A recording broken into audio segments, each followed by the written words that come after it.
आज तो सैटरडे है और हम सब घर पे हैं। वीक ऑफ था बट मेरा कुकिंग का मूड बिल्कुल भी ऑफ था। तो मैंने अपनी सासू माँ से रिक्वेस्ट किया बड़े प्यार से कि आज कुछ ऐसा खाया जाए जो उनके घर पे ज़्यादा फेमस है। तो इसको बोलते हैं डालमा। ये एक उड़िया डिश है और आज हमारे घर में खाने में ये बनने वाला है। तो मैंने सोचा क्यों नहीं इसे रिकॉर्ड किया जाए और मेरे यूट्यूब में डाल दिया जाए और इंस्टा पे भी डाल दिया जाए। सास बहू अनकट का वीडियो है और सास के हाथ का खाना बन रहा है, तो ये ज़रूरी है कि ये रिकॉर्ड किया जाए क्योंकि मेरी सास तो कभी कभी खाना बनाती है। तो बेसिकली हमने पहले भिगा दिए थे दाल, जो कि तूर दाल में ये ज़्यादा अच्छा लगता है।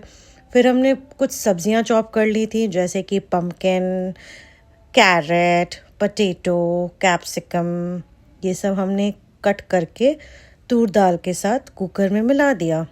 और मेरी सास ने बोला कि मटर भी डाल सकते थे लेकिन हम भूल गए। मिलाने के बाद फिर हमने इसमें इमली पानी, नमक और थोड़ा पानी डाला, हींग डाला और थोड़ा हल्दी भी डाल दिया।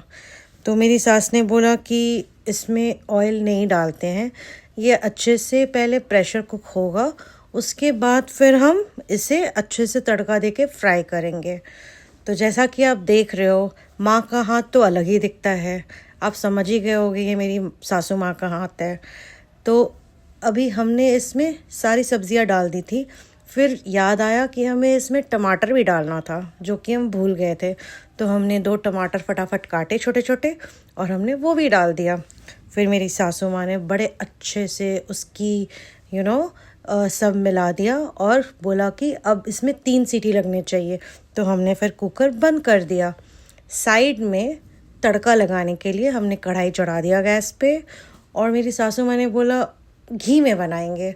तो हमने गोवर्धन घी यूज़ किया, जो कि हमारे घर में वही यूज़ होता है। बहुत टेस्टी होता है, बिल्कुल रियल घी वाला फीलिंग आता है।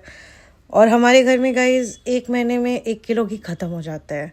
उस घी में हमने तड़के के लिए जीरा खड़ा डाल दिया मसाले के लिए, और हमने थोड़ा सा चॉप किया था अनियन, ग्रीन चिली एंड लहसुन। तो हमने वो सब मिला दिया और हम अब सौते करेंगे जब तक हमारी प्रेशर कुकर की सीटी आ नहीं जाती है, वो भी 3 सीटी लगनी चाहिए। तो सारी सब्जियां तो प्रेशर कुकर के अंदर, तड़के के लिए हमने कढ़ाई तो चढ़ाई दी है, आप देख ही रहे होंगे। उसके बाद जब 3 सीटी लग जाती है और भुन जाता है हमारा प्याज, तो हम कुकर खोल के सारी सब्जियां कढ़ाई में डाल देते हैं और उसे अच्छे से मिलाने लगते हैं। अब हमने स्टार्टिंग में रेड चिली एंड जीरा हमने रोस्ट किया था, आपने मेरे वीडियो में देखा होगा। तो मेरी सासू माँ ये कहती है कि जब हम अलग से रोस्ट करके जीरा और भून के पाउडर बना के डालते हैं ना डालमा में, तो वो बहुत टेस्टी लगता है। वो चाहती थी कि वो सिर्फ अकेले इसमें मेहनत ना करे, वो मेरे हाथ का भी वर्कआउट कराना चाहती थी। और मैंने किया, क्योंकि सासू माँ हैं, हुक्म तो मानना ही पड़ेगा उनका। तो फिर मैंने किया, कूटा जीरा और लाल मिर्च को, और फिर कूटने के बाद मेरी सास ने उसे अच्छे से डाल दिया डालमा के ऊपर, अलग से उसका अरोमा और टेस्ट आने के लिए। और हमने फिर ढक के 5 से 10 मिनट के लिए पका लिया और फिर ये रेडी हो गया।